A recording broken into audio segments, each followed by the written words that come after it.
Optimis Prabowo Gibran rebut suara di Jatim. Nama Hovifah disebut Budiman Sujatmiko cukup kuat.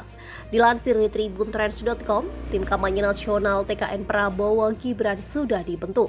Dewan Pakar TKN Prabowo Subianto dan Gibran Rakabuming Budiman Sujatmiko optimis rebut suara di Jawa Timur dan Jawa Tengah.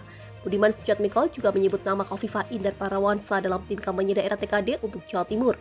Adapun TKD itu nantinya dibentuk untuk memperkuat upaya pemenangan paslon Prabowo Gibran di setiap daerah. Yang sudah cukup kuat, Jawa Timur, Jawa Tengah nanti disusul daerah-daerah lain, ujar Budiman saat ditemui di kampus Universitas Indonesia UI Salemba, Jakarta Pusat, Jumat 17 November 2023. Selain itu, Budiman juga menyebut bahwa sudah ada beberapa nama yang akan memimpin tim kampanye Prabowo Gibran di daerah, salah satunya Hovifah Indar Parawansa.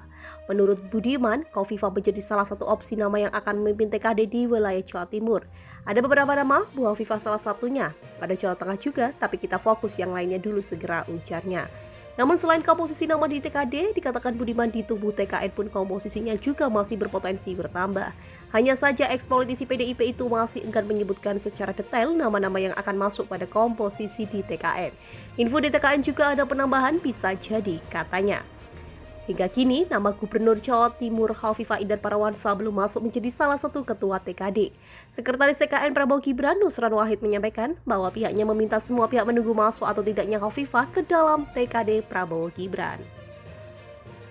Sebab sejauh ini baru 3 provinsi yang telah diumumkan TKN.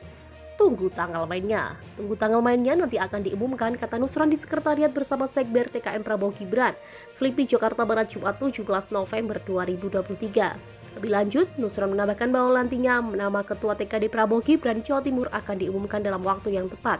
Pokoknya, kan kita maintain satu-satu supaya teman-teman bisa bersilaturahmi terus, ujar Nusron. Prabowo Gibran tak perlu cemas. Survei sebut responden tak terpengaruh isu politik dinasti meningkat. Benarkah Prabowo Gibran tak perlu mengkhawatirkan isu politik dinasti? Berikut hasil survei Indikator Politik Indonesia tentang kekhawatiran responden soal isu tersebut.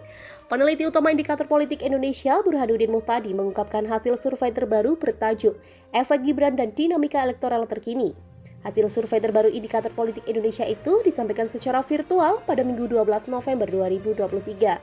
Menurutnya, responden yang mengaku tidak khawatir dengan isu politik dinasti meningkat dari survei sebelumnya. Ada 42,9% masyarakat yang merasa isu politik dinasti tidak terlalu mengkhawatirkan. Biasa saja, kata dia, dikutip Antara. Jika dibandingkan dengan hasil survei 16-20 Oktober, yakni sebesar 33,7% dan pada November menjadi 42,9%. Jumlah responden yang tidak mengkhawatirkan isu tersebut meningkat. Sedangkan responden yang mengaku khawatir terkait politik dinasti sebanyak 39,2%. Jumlah itu, kata dia, mengalami penurunan jika dibandingkan temuan Oktober. Pada rentang 16-20 Oktober, terdapat 47,9% yang merasa khawatir soal politik dinasti. Pada awal November, terjadi sedikit penurunan menjadi 39,2%. Ujarnya dikutip dari Kompas TV. Berkaca dari hasil survei yang sama, mayoritas responden juga berpendapat bahwa politik dinasti tidak akan mengganggu demokrasi, karena pesta demokrasi dilakukan secara langsung oleh rakyat. Sekitar 52,6% lebih berpendapat politik dinasti tidak menjadi persoalan selama masih melalui proses pemilu secara langsung oleh rakyat. Sementara, yang berpendapat sebaliknya masih cukup besar, mencapai 36,3%, kata Burhanuddin. Adapun survei itu dilakukan pada 27 Oktober sampai 1 November 2023 dengan melibatkan sebanyak 1.220 responden. Metode yang digunakan dalam survei ini adalah wawancara tatap muka. Tingkat kepercayaan survei tersebut mencapai 95% dengan margin of error sebesar 2,9%.